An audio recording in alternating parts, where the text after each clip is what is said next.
Hello बच्चों, welcome to the channel of the method of UPSC. तो आज हम बात करने वाले हैं कि आप लोग जो प्रीलिम्स की प्रिपरेशन के दौरान वो 10 चीज़ें जो अवॉइड करते हैं या फिर यूँ कहूँ तो जो आप 10 मिस्टेक्स करते हैं उनके बारे में बात करेंगे। ठीक है, इस वीडियो में तो पहली चीज़ हम बताते हैं planning. Planning is the key जो आपको हर चीज़ दिलाती है। आप चाहे किसी भी फील्ड में जा रहे हो, ठीक है, आपको हर चीज़ का प्लानिंग, एक शेड्यूल, एक प्रॉपर स्ट्रेटेजी बनानी होती है। ठीक है, तो मैं बात करती हूँ प्लानिंग की। बच्चे क्या करते हैं, लास्ट के 2-3 मंथ रहते हैं उसमें कोई प्लानिंग नहीं बनाते। क्यों नहीं बनाते? क्योंकि वो जब पढ़ रहे होते हैं, ठीक है, पिछले 1 साल या 2 साल से जो बच्चे प्रिपरेशन कर रहे होते हैं, ठीक है, वो उसी ड्यूरेशन में पढ़ते रहते हैं। कोई चेंज नहीं करते कि ये लास्ट के 2 मंथ रह गए तो हम उसमें क्या करते हैं, एक प्रॉपर प्लानिंग बनाते हैं। वो अवॉइड कर देते हैं। वो जिस ड्यूरेशन में पढ़ रहे होते हैं पढ़ते रहते हैं। तो वो चीज़ आप अवॉइड ना करें, एक प्रॉपर प्लानिंग बनाएं। उस प्लानिंग में आपको सबसे पहली चीज़ जो इम्पॉर्टेंट चीज़ है जो प्लानिंग की, वो सबसे ज़्यादा आपको बेनिफिट देगी ड्यूरिंग प्रीलिम्स का पेपर। ठीक है, प्रीलिम्स के पेपर में आपको सबसे ज़्यादा इम्पोर्टेंट देगी क्या चीज़, कि आपको दिन में और नाइट में क्या करना है वो मैं बता देती हूँ। कि दिन में आपको पढ़ना है, रात में आपको सोना है। That's it. क्योंकि आपको प्रीलिम्स का पेपर दिन में देना है, ना कि रात को। ठीक है, तो इस चीज़ को ध्यान रख के आप अपनी क्या बनाइए, प्लानिंग। ठीक है, अब हम बात करते हैं सेकंड चीज़।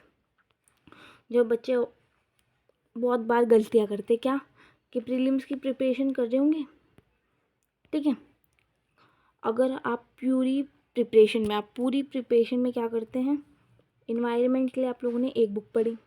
किसके लिए? इन्वायरमेंट के लिए आपने एक बुक पढ़ी। ठीक है, फिर क्या करेंगे, एंड में लास्ट में 2-3 मंथ रह गए, कोई आएगा मतलब आप यूट्यूब पे बहुत सारी वीडियोस देखना स्टार्ट कर देते हैं। ठीक है, कोई कुछ बुक रेफ़र करता है, कोई बोलता है शंकर आईएएस के अलावा ये बुक भी इम्पॉर्टेंट है, ये सप्लीमेंट्री भी पढ़ो, फलाना ढिमकाना। ठीक है, तो 36 टाइप्स की बुक आ जाएंगी। अगर आप मार्केट में जाओगे तो क्या होगा, एक सब्जेक्ट की कितनी बुक होंगी, अनलिमिटेड बुक। इतनी बुक हम पढ़ सकते हैं, पढ़ भी लेंगे, याद नहीं रहेगा। इसलिए कह रही हूँ, हर सब्जेक्ट की जो आपने 1 से या 2 बुक लगा रखी होंगी उन्हीं को रिवीजन कीजिए। कोई अदर बुक पे मत जाइए। ठीक है, सबसे बड़ी बात ये। थर्ड पे आते हैं, हाई यील्डिंग टॉपिक्स। अब इन टॉपिक्स का मतलब क्या है, इस चीज़ का मतलब क्या है मैं बताती हूँ। प्रीलिम्स में आपने प्रीवियस ईयर क्वेश्चन पेपर देखे, उसमें क्या हो रहा है, मैप्स आ रहे हैं, rivers, national park, sanctuaries, international relation. ठीक है, तो इन चीज़ों पे, इन टॉपिक्स पे आपको ना थोड़ा सा ध्यान देना पड़ेगा। ये 2 मंथ जो आपके पास लास्ट बचे ना, ठीक है, इन टॉपिक्स पे ये लास्ट 2 मंथ आप अपना एक दिन में 2 घंटे दे दीजिए इस टॉपिक्स को, आपका काम हो जाएगा। ठीक है, लेकिन थोड़ा ध्यान रखना इन टॉपिक्स को, क्योंकि इन टॉपिक्स से प्रीलिम्स कवर हो जाते हैं, मतलब प्रीलिम्स आराम से निकल जाता है। ठीक है, अब सबसे मोस्ट इम्पॉर्टेंट क्या होता है, प्रीलिम्स निकल गया, सी सेट नहीं निकला। क्यों? हमने अपनी पूरी मेहनत किस पे दी, प्रीलिम्स पे दे दी। इसलिए सी सेट की भी तैयारी आप लोग करते चलना। सी सेट को इग्नोर मत मारना। बहुत से बच्चों का मेरे पास मैसेज आता है, कॉल आता है कि मैम हमारा प्रीलिम्स निकल गया था, सी सेट नहीं निकला। क्यों? क्योंकि हमने लास्ट में उस पर ध्यान ही नहीं दिया, हमने उसको छोड़ दिया। हम तो प्रीलिम्स पे ही फोकस करते। अगर प्रीलिम्स जितना इम्पोर्टेंट है, सी सेट भी उतना ही इम्पोर्टेंट है। आज के टाइम पे तो सी सेट बहुत ज़्यादा कॉम्प्लिकेटेड सिचुएशन में होता है, मतलब कॉम्प्लिकेटेड होता जा रहा है। बच्चे आजकल प्रीलिम्स निकाल पाते हैं, सी सेट नहीं निकाल पाते। क्यों? क्योंकि वो ध्यान भी नहीं देते, और सी सेट आजकल डिफ़िकल्ट भी आ रहा है।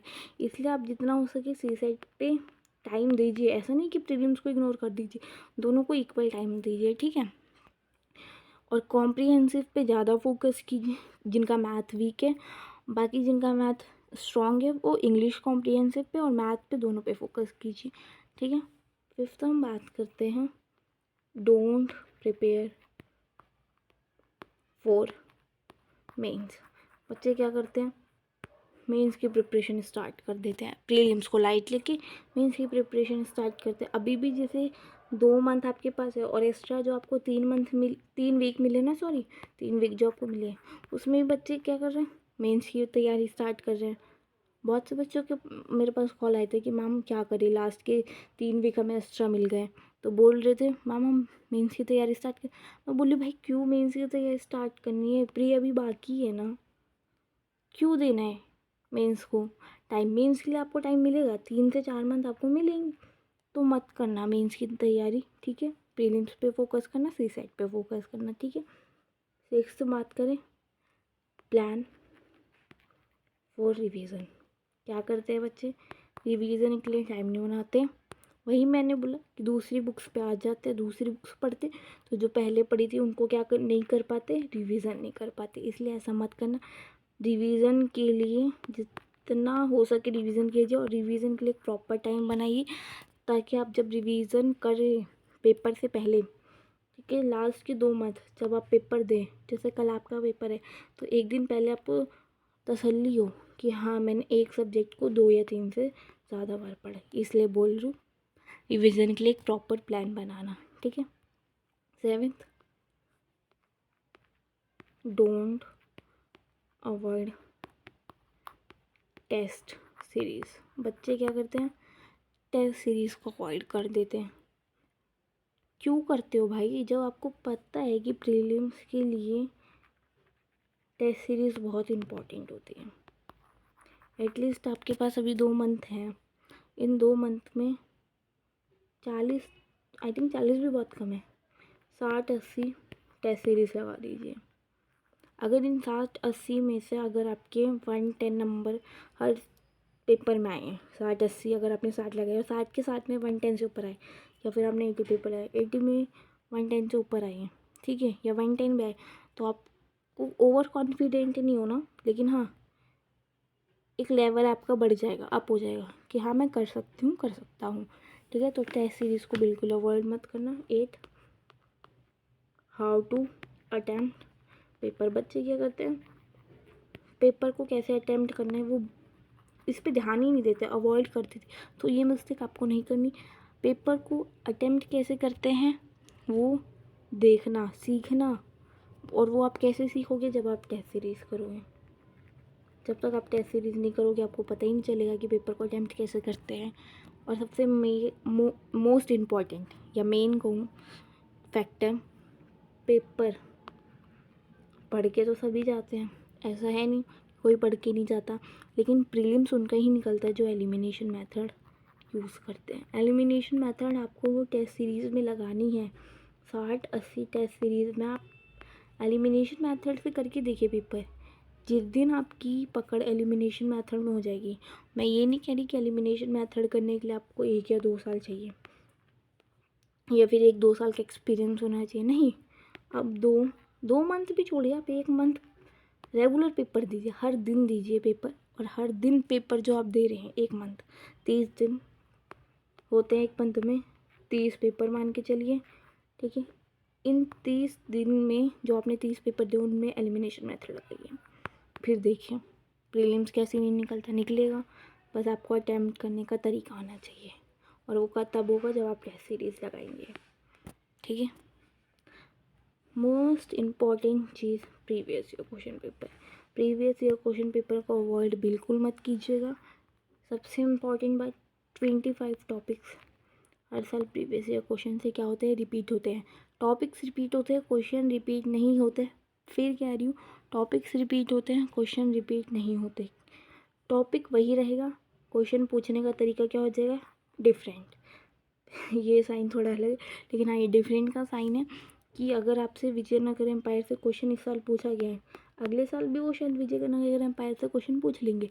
लेकिन अगर इस साल विजयनगर एम्पायर से आपसे पूछा गया है कि विजयनगर एम्पायर मैप में पूछा गया है कि कहाँ सिचुएटेड है, ठीक है, इस साल, तो वो अगले साल आपसे विजयनगर एम्पायर पे पूछेंगे, लेकिन क्या करेंगे, क्वेश्चन थोड़ा डिफरेंट कर देंगे, मैप की जगह कुछ और क्वेश्चन उससे रिलेटेड पूछ लेंगे, लेकिन पूछेंगे, क्योंकि 25 टॉपिक्स रिपीट होते हैं। अगर किसी ने प्रीवियस ईयर क्वेश्चन पेपर को ढंग से एनालाइज किया हो, बहुत फोकस, बहुत टाइम दे के उसको एनालाइज किया हो, टाइम दे के मतलब आप 1 घंटा मैक्सिमम बैठे हों, इसलिए, ठीक है। सबसे मोस्ट इम्पॉर्टेंट चीज़ जो बच्चे क्या करते हैं,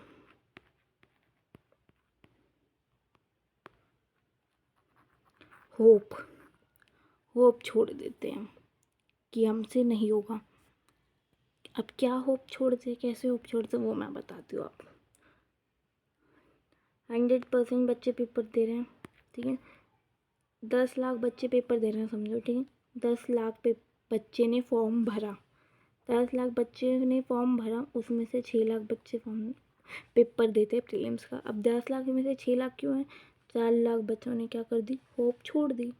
उनको पता चला कि हम कर ही नहीं पाएंगे, उन्होंने अपने मन में एक बना लिया कि हमसे होगा ही नहीं, उन्होंने होप छोड़ दी। तो वही कह रही हूँ, पेपर से 1 दिन पहले हो या पेपर से 1 मिनट पहले हो, आपको होप नहीं छोड़नी। पेपर जब आप दे रहे हैं तब भी आपको होप नहीं छोड़नी। क्वेश्चन नहीं आता कोई नहीं, रिलैक्स नहीं कह रही, लेकिन हाँ थोड़ा हाइपर जो हो जाते हैं ना बच्चे की, हमें क्वेश्चन नहीं आ रहा तो हाइपर हो जाएंगे, नहीं, ऐसा कुछ नहीं करना है आपको। सिर्फ आपको पेपर बहुत कामली, फोकस एंड कॉमन सेंस से देना है। ज़्यादातर क्वेश्चन प्रीलिम्स में आपको कॉमन सेंस से देने होते हैं, ठीक है, वो कॉमन सेंस में एलिमिनेशन मेथड की ही बात कर रही है, वो कॉमन सेंस से हो जाते हैं, ठीक है। तो इसलिए बोलूँ, होप बिल्कुल मत छोड़ना, ठीक है। होप कैसे छोड़ती है, अब वो मैं बताती हूँ। आपका और आपका फ्रेंड क्या कर रहा है, यूपीएससी की प्रिपरेशन कर रहा था, दोनों ने पढ़ा, दोनों पेपर देने आए, प्रीलिम से 5 मिनट पहले, आधा घंटा पहले आप दोनों बाहर मिले, ठीक है, 5 मिनट तो पहले बहुत ज़्यादा हो गया, लेकिन हाँ आधा घंटा पहले आप क्या हुआ, अपने फ्रेंड से आपने बात की, ठीक है, बात करने के बाद पता चला आपने इन्वायरमेंट के लिए शंकर IAS पढ़ी, उसने शंकर IAS भी पढ़ी, उसके लिए PT 365 भी पढ़ी, मंथली मैगजीन भी पढ़ी, सप्लीमेंट्री भी पढ़ी, किसी टॉपर्स के नोट्स भी पढ़े, ठीक है। वहाँ आपका होप क्या हो जाता है कि भाई उसने तो इतना सारा पढ़ा, मैंने तो एक ही बुक में से पढ़ा है, कैसे निकलेगा मेरा। वहाँ पे आप लोग ना अपनी होप को छोड़ देते हो, लूज़ करते हो। क्यों करते हो भाई, पढ़ा तो आपने भी है, चाहे कम पढ़ा हो या एक बुक से पढ़ा हो, पढ़ा है ना आपने। एक बुक की 3 बार रिवीजन क्यों की, उसने एक बुक की 1 बार रिवीजन, तो बेनिफिट किसको हो रहा है, आपको हो रहे हैं। तो वो कॉमन सेंस लगाइए ना आप लोग, इसलिए कह रही हूँ कि अपनी होप बिल्कुल मत छोड़ना। Best of luck. अगर आपको हमारा वीडियो पसंद आया हो तो please like and share subscribe कीजिएगा। और हाँ, प्रीलिम्स का पेपर जो लास्ट 2 मंथ आपके लिए बचे हैं, जी जान लगाइए, प्रॉपर प्लानिंग के साथ कीजिए। धन्यवाद।